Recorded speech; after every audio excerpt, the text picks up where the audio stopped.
از امام صادق سوال کردم، امشب میخوام به شما گزارش بدم.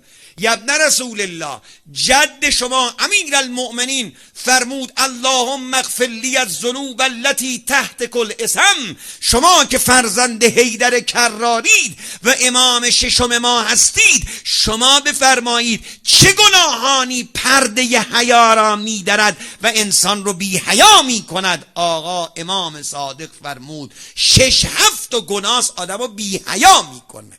اگه میخواین بی حیا نشید مواظب این چند تا گناه باشید. 1 شرب خمر، شرابخوری.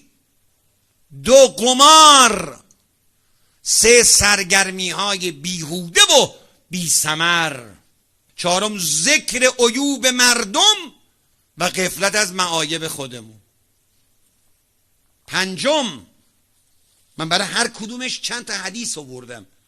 همنشینی با کسایی که شکاکن و افکار شیطونی دارن، حرف مفت میزنن، به همه چی گیر میدن، منکر همه چی میشن، با اینا نشست و برخواستن بی حیات میکنه.